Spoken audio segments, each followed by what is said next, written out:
Today I'm here to speak on the urgent need for the statutory duty of candour and the full implementation of the Hillsborough Law, and to oppose those forces who want to fight against this change. Chair, the state has historically taken a defensive position to protect its own interests. From the Peterloo massacre, the Bloody Sunday, Hillsborough, the post office scandal, Grenfell, the contaminated blood scandal, and nuclear test veterans, to name but a few. The list of state cover-ups is long, exhausting and utterly shameful. But so many families denied truth and justice because of the current system which enables cover-ups. How and why has a system been left in place that has continually enabled the establishment to evade truth, accountability and justice for those wronged? That is a question this place and this country should think long and hard about. I was at the Hillsborough disaster in 1989, where 97 innocent women, children and men lost their lives, and countless more lives were destroyed. It was not just a tragedy, it was a betrayal compounded over decades by lies, cover-ups and institutional failures. Will my honourable friend give way at that point? Of course. I thank my honourable friend for giving way at that point, and I want to thank him for securing this very important debate and all of the amazing work he's been doing on this subject for such a long time. But would my honourable friend agree with me that if the Hillsborough Law isn't delivered as promised, it will be a massive betrayal, not only for the people of Liverpool, families and survivors, but for the whole country? Thank you, my friend, for that intervention. I absolutely agree 100%. I want to read a quote from the then Chief Constable of South Yorkshire Police after the findings of the Hillsborough Independent Panel in 2012. In the immediate aftermath at Hillsborough, senior officials sought to change the record of events. Disgraceful lies were told which blamed the Liverpool fans for the disaster. Statements were altered which sought to minimise the police blame. By that point, 23 years after Hillsborough, the game was up. Even South Yorkshire Police had to admit there had been a cover-up of the true facts on an industrial scale. Yet, Chair, at the end of the Hillsborough processes in 2020, 31 years had passed. A jury at the inquests have found, to the criminal standard of proof, beyond reasonable doubt, that those who died had been unlawfully killed by the gross negligence of the match commander. The police force involved had settled the cover-up cases, having publicly acknowledged disgraceful lies had been deliberately told by senior officers to shift the blame from the police onto Liverpool supporters. Yet, disgracefully, no public servant or police officer has ever been convicted of any offence or even been disciplined. In fact, one of the officers at the very heart of the cover-up, Norman Betterson, not only escaped sanction, but was rewarded, receiving a knighthood, a title he disgracefully still holds to this day. Truth but no justice. Now, would anybody in this place argue that those responsible for the 97 unlawful deaths of innocent people walked away without any consequences was right? I would wager not. However, 36 years after the Hillsborough cover-up, nothing has changed, and the very establishments and vested interests responsible for this culture are once again looking to maintain the status quo and the ability to continue state cover-ups and deny justice to those wronged. This place, which has been at the heart of this culture and done so much to enable cover-ups, must acknowledge today that the game is up as well, and act with clarity, moral courage, to push back against those vested interests. That is why we need the duty of candour which was built into the Hillsborough Law of 2017. By establishing a legal duty of candour on public authorities, public servants and corporations who are responsible for public safety, it sets out a legal principle that they have to tell the truth. Isn't it a remarkable fact that this was necessary and remains so? Do you give way on that point? I will do. Does my honourable friend agree with me that to change the culture of cover-ups that's caused so much harm and to so many, we must have a duty of candour with criminal sanctions on the individual as well as organisations and authorities? Thanks, my friend, for that intervention, and he's absolutely spot on. The second requirement of the Hillsborough Law puts that the new legal principle of truth into practical use. It requires public authorities, public servants and corporations to proactively assist investigations, inquests and inquiries, and it provides a legal toolkit to our families and others to make them comply. Of course.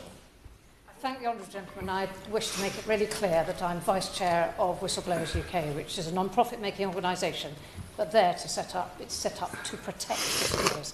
So nothing should slow down this promise bill.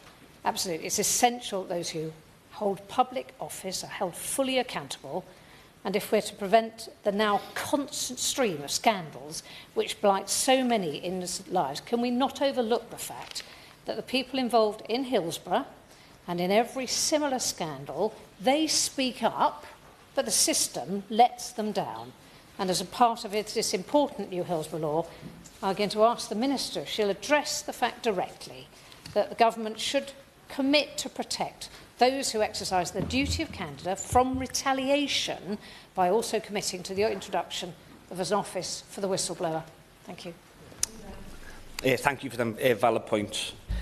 And the third requirement of the Hillsborough Law makes new offences of wilfully failing to discharge the duty to fully assist inquiries or to intentionally or recklessly mislead the public or media a criminal offence. This will be an absolute game changer which will transform the country for the better. Which leads me to the present situation. In 2024, the 2024 King's Speech, the government pledged to bring forward legislation to enshrine a duty of candour for public servants. They called it the Hillsborough Law. It was what was promised in the manifesto that I and many in here proudly stood on in the general election of 24, and we thought it was the same legislation as the Hillsborough Law, first brought to Parliament by Ian Byrne in 2017, written by Pete Weatherby KC and Elkin Abrahamson, two prominent lawyers who have represented Hillsborough families for decades and have continued to work with the Hillsborough Law campaign today. The government promised it would ensure that public officials tell the truth and proactively cooperate with investigations. The government also promised parity of legal representation for bereaved families. I, as the lead for the Hillsborough Law campaign in Parliament, and all the campaigners connected over the years, were absolutely delighted by this commitment.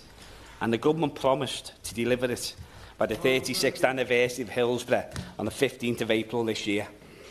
I'm very grateful to my honourable friend, and I think the whole House would agree he's making an excellent and powerful contribution, and I join in congratulating him on all the hard work he's done to advance this issue. And he's absolutely right to set out the essentials of any bill, including the duty of candour, the criminal responsibility and criminal sanctions to follow. Will you agree with me that any attempt to water this bill down in any way will be rejected and will be unacceptable to the House?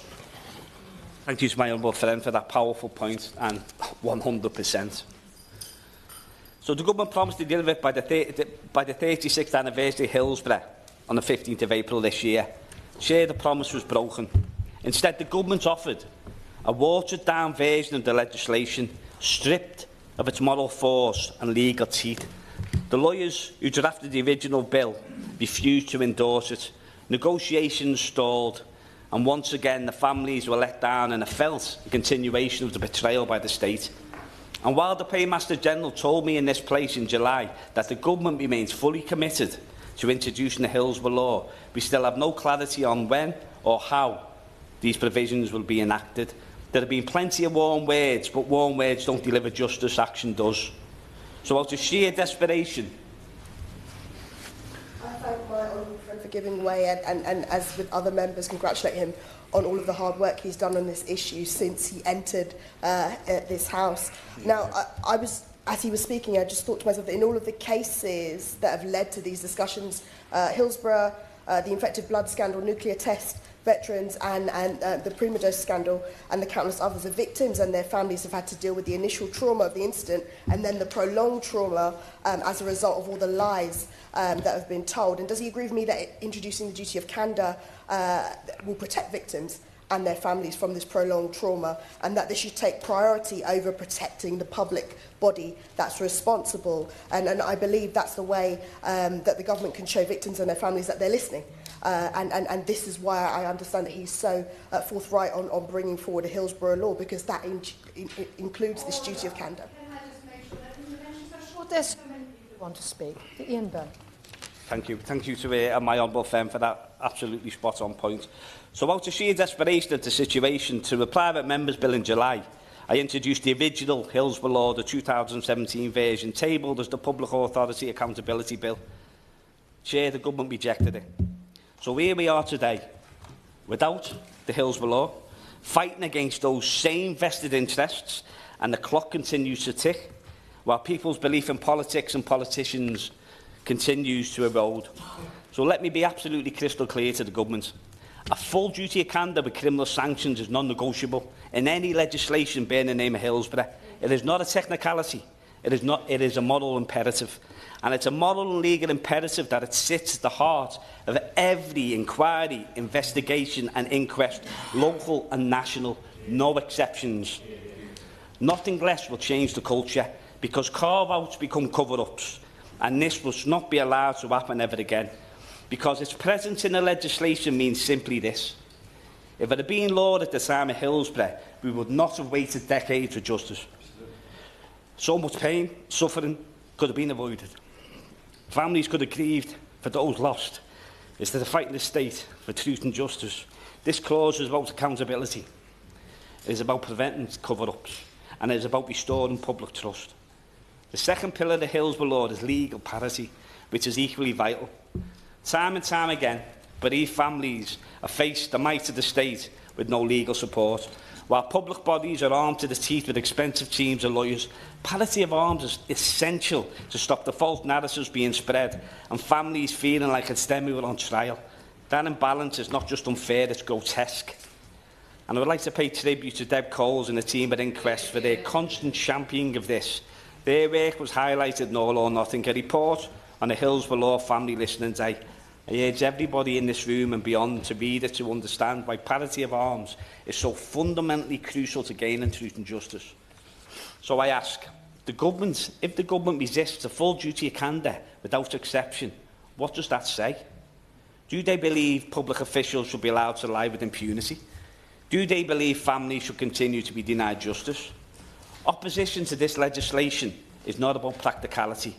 It highlights the power of vested interests. It's about protecting the status quo, a status quo that has caused untold harm to so many. Chair, the ball is now in the government's court. More specifically, it is in the Prime Minister's court. Yeah, thank you. Explain to my honourable friend that I have to leave because for a meeting about the violence meted out in the demonstration outside a Simon Hotel in my constituency. But I want to make this point very, very clear. Labour is going through its conference in 3 weeks' time to Liverpool. If this legislation is not sorted by then, do not expect a welcome in Liverpool from the people there, because we've waited too long. Got to agree more with my honourable friend. So the Prime Minister has the ball in his court. He has made personal commitments to Liverpool, to the Hillsborough families and to the survivors of other state-related scandals. He is perhaps the most qualified Prime Minister in history to understand why this matters. But understanding is not enough. We need courage, we need leadership and we need action. I've met countless campaigners, formidable, tireless, brave. They've been underestimated by the establishment for far too long, but they will not go away, neither will I. As somebody who was at Hillsborough, I carry this fight in my bones. I will not rest while injustice persists, not just for those who died at Hillsborough, but for everyone who has been wronged by the state. Because unless the state learns from its mistakes, it will repeat them, and lives will continue to be destroyed and ruined. Chair, the time for delaying is over. The time for dilutive promises is over. We must legislate. We must protect truth, and we must honour those who have died at the hands of the state and those who have fought for justice on their behalf, not with words, but with law.